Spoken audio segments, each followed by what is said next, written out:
Paano kung sabihin ko sa iyo na ang pinakamalaking banta sa iyong kalusugan, enerhiya at maging sa iyong kaligtasan pagkatapos ng edad na 60 ay hindi ang iyong kinakain o kung gaano ka kadalas mag-ehersisyo? Paano kung sabihin ko sa iyo na ang pinakamalaking banta ay nangyayari ng tahimik tuwing gabi bandang alas 2 o alas 3 ng madaling araw diyan mismo sa sarili mong kwarto. Tinutukoy ko ang pamilyar na pagbangon papuntang banyo. Ang sandaling iyon kung kailan nagigising ka mula sa mahimbing at nakaka-relax na pagtulog dahil sa matinding pag-ihi. Para sa marami sa atin nangyayari ito ng isang beses gabi-gabi. Para sa iba, 2, 3 beses o higit pa. May pangalan ng mga doktor para rito. Tinatawag nila itong nocturia. Ngunit tatawagin lang natin ito kung ano talaga ito. Isang problemang sumisira sa pagtulog na sinabihan tayong kailangan na lang nating pagtiyagaan. Bueno, nandito ako ngayon bilang si Dr. Nathan Gutierrez upang sabihin sa iyo na hindi iyan totoo. Hindi mo kailangang pagtiyagaan na lang ito dahil hindi lamang ito isang maliit na abala. Ito ay isang malaking problema na may malalang kahihinatnan. Mga kahihinatnan na hindi man lang naiisip ng karamihan sa atin. Una, pag-usapan natin ang iyong pagtulog mismo. Ang pagtulog ay hindi tulad ng pagpatay ng ilaw. Ang iyong utak at katawan ay dumadaan sa mga siklo. Ang tinatawag ng ilang tao na arkitektura ng pagtulog, meron kang mahimbing na pagtulog, deep sleep, na parang talyer ng katawan. Ito ang oras kung kailan naghihilom ang iyong mga kalamnan, lumalakas ang iyong immune system at pisikal na nire-restore ng katawan ang sarili nito. Pagkatapos ay mayroon kang isa pang uri ng pagtulog na tinatawag na REM sleep. Ito naman ang talyer ng isipan. Dito ka bumubuo ng mga alaala at pinoproseso ang mga kaganapan sa buong araw. Sa bawat pagkakataon na gumigising ka para umihi, sinisira mo ang arkitekturang iyon. Pinutol mo ang siklo. Maaring gising ka lang ng 10 o 10 minuto, ngunit kailangang ulitin ng iyong katawan ang buong proseso mula sa simula.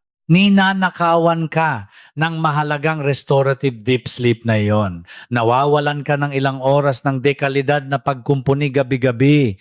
Pangalawa, at ito ay isang bagay na dapat nating seryosong pag-usapan, ay ang panganib na mahulog o madapa. 2:00 ng madaling araw, madilim ang buong bahay, hindi ka pa ganap na gising. Ikaw ay hilo at nalilito. Nagkamali ka ng hakbang.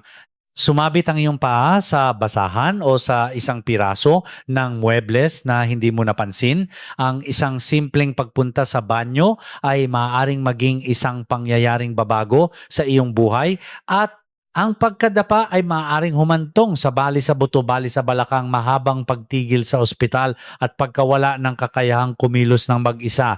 Ito ay hindi isang maliit na panganib. Ito ay isang napakatotoong panganib na dapat nating alisin. At panghuli, nariyan ang kapalit na babayaran mo kinabukasan. Gigising kang pakiramdam mo ay pagod ka na bago ka pa man bumangon sa kama. Wala na ang enerhiya na dati mong taglay.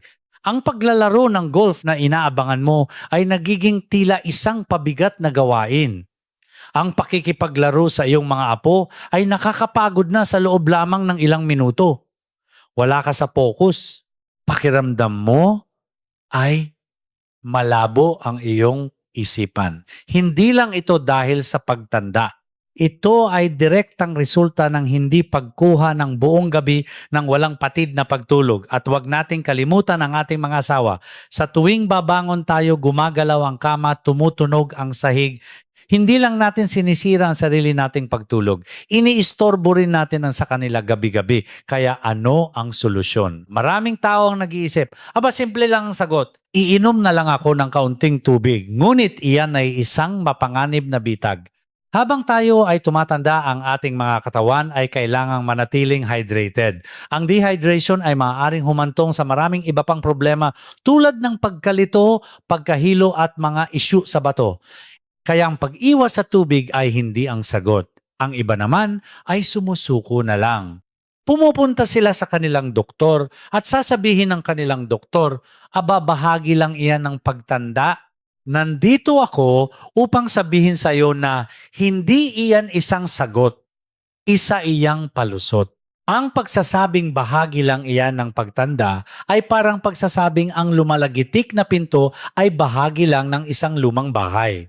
Hindi nangangahulugan lamang ito na hindi mo pa nahahanap ang tamang tool para ayusin ito.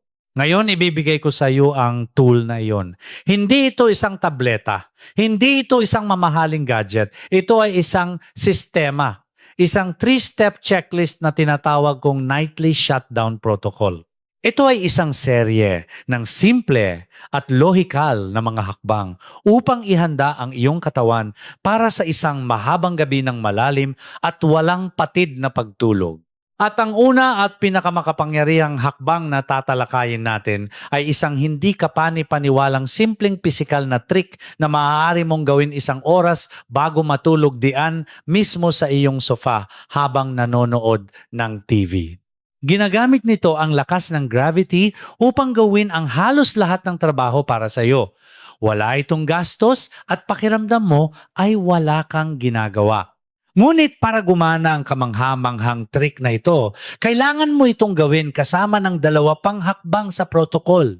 Kaya makinig ng mabuti dahil tatapusin na natin ang gabi-gabing pabalik-balik sa banyo. Pumunta na tayo sa protocol.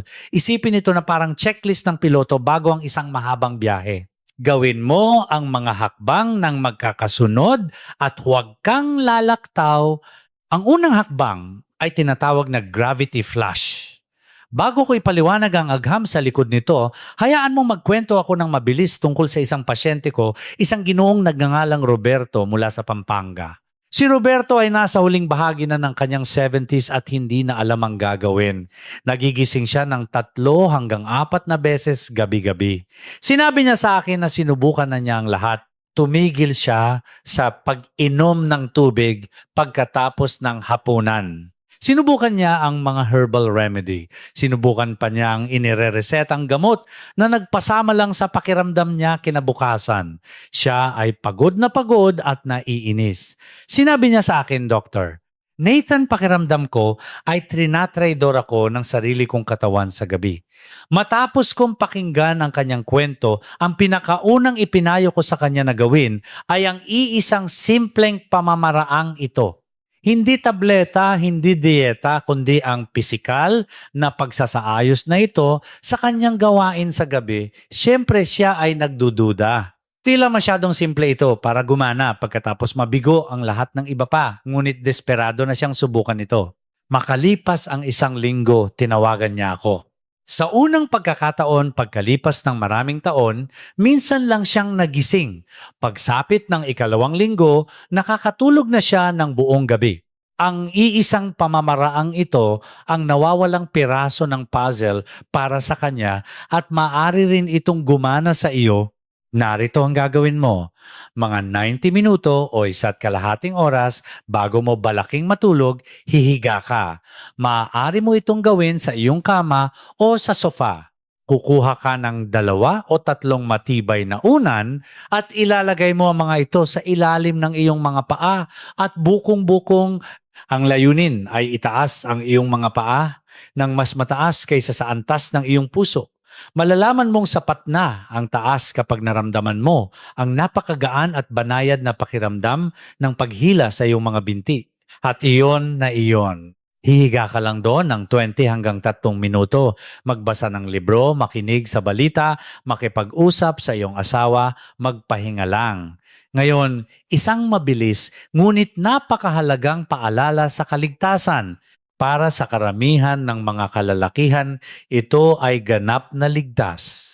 Gayunpaman, dapat kang huminto at talakayin muna ito sa iyong doktor. Kung mayroon kang partikular na kondisyon, mangyaring mag-ingat. Kung mayroon kang pananakit o pamamaga sa isa lamang sa iyong mga binti dahil maaari itong senyales ng blood clot. Kung ikaw ay may malalang heart failure o nahihirapang huminga ng malala kapag nakahiga ng patag. Kung madalas kang makaramdam ng pagkahilo, may mga issue sa pagkadapa o na-diagnose na may napakababang blood pressure o kung mayroon kang malalang pinsala sa ugat neuropathy sa iyong mga paa o anumang bukas na sugat o pagkasira ng balat, sa iyong mga sakong o bukong-bukong. Kung alin man sa mga ito ay katulad ng sitwasyon mo, mangyaring magpatingin muna sa iyong doktor. Para sa iba, pag-usapan natin kung bakit ito gumagana. Hindi ito mahika, ito ay simpleng agham. Sa buong araw habang ikaw ay nakaupo, nakatayo at naglalakad, hinihila ng gravity pababa ang iyong katawan. Ang likido, partikular ang tubig mula sa iyong daluyan ng dugo ay dahan-dahang tumatagos palabas papunta sa mga tissue ng iyong mga binti. Ang iyong mga binti, lalo na ang iyong mga bukong-bukong at binti ay parang dalawang malaking esponga at ginugugol nila ang buong araw sa pagsipsip sa sobrang likidong ito. Ito ay tinatawag na peripheral edema na isang magandang termino lamang para sa pag-ipon ng likido sa iyong mga binti. Kung matutulog ka na, ang iyong mga binti ay puno ng likidong ito tulad ng dalawang esponghang basang-basa ng tubig. Ano ang mangyayari sa sandaling humiga ka ng patag? Hindi na pinipigilan ng gravity ang likidong iyon sa iyong mga binti. Kaya't ang lahat ng natrap na likido ay magsisimula sa mabagal nitong paglalakbay pabalik sa iyong daluyan ng dugo. Dinadala ito ng iyong daluyan ng dugo sa iyong mga bato na ginagawa ang kanilang trabaho at sinasala ito, ginagawa itong ihi. At saan napupunta ang ihi na iyon? Diretso sa iyong pantog. Ang iyong mga bato ay nag-overtime sa buong magdamag. At ang iyong pantog ay paulit-ulit na napupuno, nagpapabatikaw ng alarma ng 200 AMM, 400 AMM at iba pa. Sa pamamagitan ng paggawa ng gravity flush, 1.5 oras bago matulog, kinokontrol mo ang prosesong ito. Ginagamit mo ang gravity para sa iyong kalamangan. Paunang pinapatuyo mo ang mga esponghang iyon habang gising ka pa. Sinasabi mo sa iyong katawan, iproseso na natin ang likidong ito ngayon bago tayo matulog. Pagkatapos ng 20 o 3 minuto ng pagtataas, babangon ka at bago ka matulog, halos tiyak na kakailanganin mong gumamit ng banyo. Ngunit iyon ang buong punto. Inaalis mo ang laman ng tangke sa sarili mong schedule, hindi sa kalagitnaan ng gabi. Ngayon, may ilang karaniwang pagkakamali na dapat iwasan. Una, huwag itong gawin 5 minuto bago ka matulog. Huli na masyado. Ang proseso ay nangangailangan ng oras.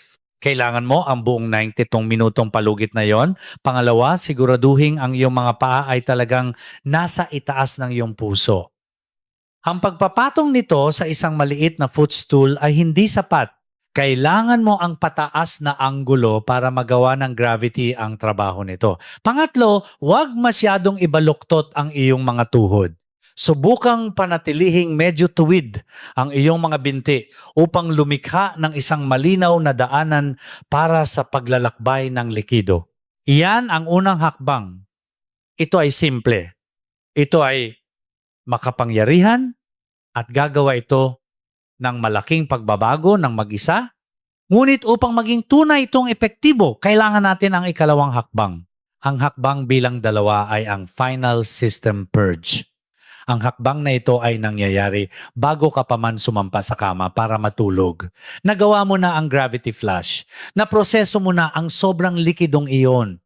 At ngayon ay oras na para tiyakin na ang pangunahing tangke, ang iyong pantog, ay ganap at lubos na walang laman.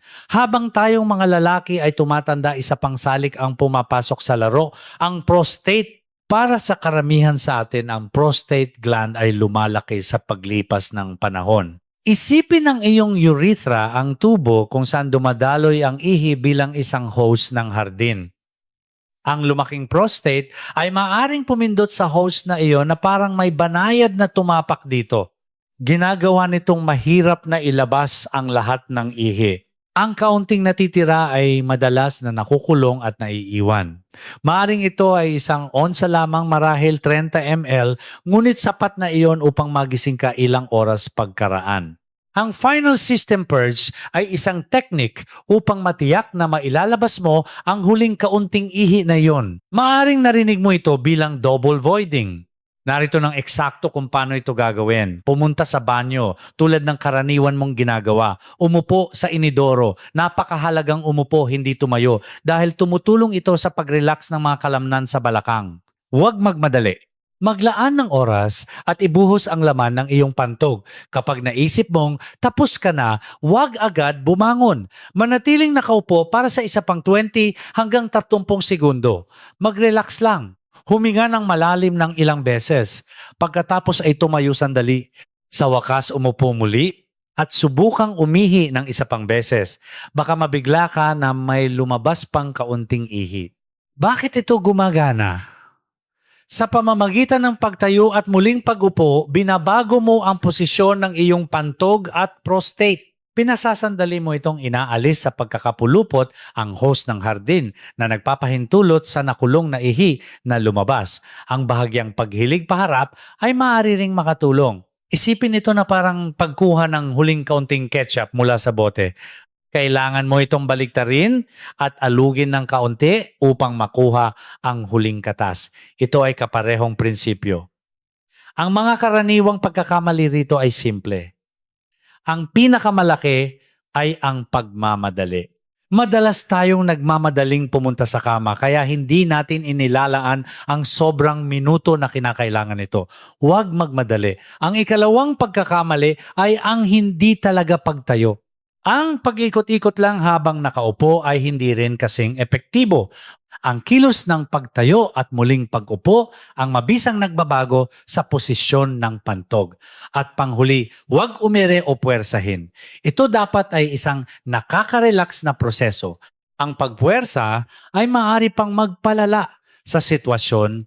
Kaya ngayon natuyo na natin ang mga binti at lubusan ng naalis ang laman ng tangke. Handa na tayo para sa ikatlo at huling hakbang na kasing halaga ng unang dalawa. Ang hakbang bilang 3 ay ang intake valve shutdown.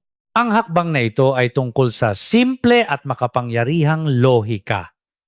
Hindi mo epektibong maaalis ang laman ng isang sistema kung patuloy kang magbubuhos ng likido dito. Ito ay tungkol sa pagiging matalino kung ano at kailan ka iinom. Una, pag-usapan natin ang pangkalahatang diskarte. Ang labanan para sa isang tuyong gabi ay aktwal na nagsisimula sa umaga. Narito ang isang makapangyarihang tuntunin na dapat isabuhay. Subukang ubusin ang humigit kumulang 75% o 3,004 ng iyong kabuuang pang-araw-araw na likido bago sumapit ang kalagitnaan ng hapon. Kasama rito ang tubig, kape, juice at maging ang sabaw. Unahin ang iyong hydration sa araw. Isipin ang iyong katawan na parang isang abalang pabrika. Gusto mong maihatid ang karamihan sa iyong mga hilaw na materyales sa panahon ng abalang day shift kapag tumatakbo sa buong bilis ang lahat at hindi ibunton ang lahat sa tarangkahan bago pumasok ang night shift para maglinis. Ngayon para sa tuntunin sa gabi, maraming tao ang sasabihin sa iyo na ihinto ang pag-inom ng lahat ng likido sa loob ng 3 o 4 na oras bago matulog. Para sa marami sa atin iyon ay masyadong mahaba at masyadong mahirap, kaya gagamit tayo ng mas matalino at mas nababaluktot na diskarte. Para magsimula, gusto kong magtakda ka ng isang simpleng paunang layunin. Walang malaking dami ng likido para sa 2 oras bago ka pumasok sa kama. Ang isang maliit na sipsip ng tubig upang inumin ang gamot ay ayos lang ngunit walang punong baso ng anuman. Subukan ito ng 1 linggo.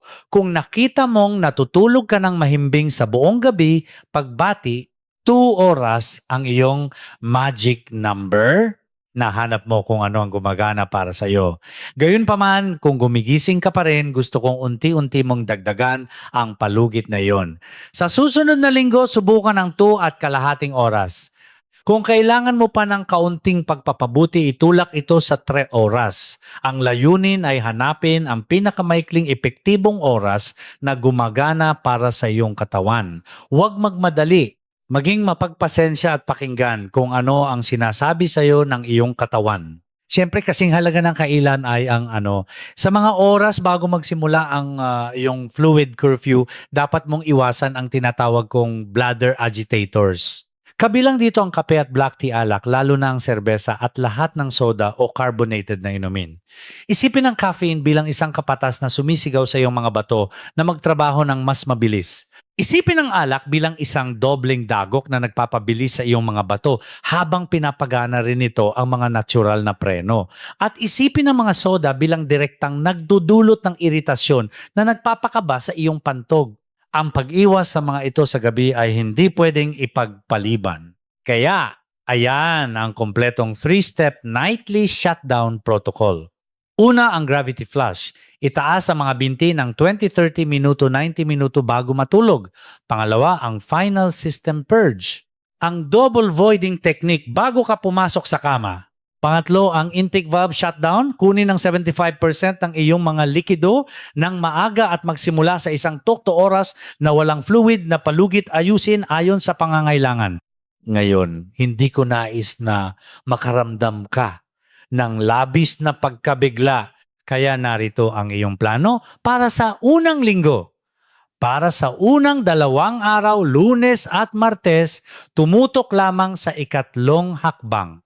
Ayusin ang oras ng iyong pag-inom ng likido. Sa Miyerkules at Huwebes, ipagpatuloy ang ikatlong hakbang at idagdag ang unang hakbang, ang gravity flush. Pagkatapos sa Biyernes, Sabado at Linggo, ipatupad ang buong 3-step protocol. Hindi ito magic pill. Isa itong sistema na nangangailangan ng pagiging tuloy-tuloy. Sa unang gabi, maaaring makakita ka ng maliit na pagpapabuti. Sa ikalawang gabi, baka kaunti pa ngunit nag-aaral ng bagong ritmo ang iyong katawan. Kailangan mo itong bigyan ng oras. Sundin ang protocol na ito ng isang buong linggo at ikaw ay mamamangha sa pagbabago. Nais kong gumawa ka ng pangako sa iyong sarili, isang pangako na bawiin ang iyong pagtulog, iyong enerhiya at iyong kaligtasan. Gusto kong subukan mo ito at gusto kong bumalik ka sa videong ito pagkalipas ng isang linggo at ibahagi ang iyong mga resulta sa comment section sa ibaba.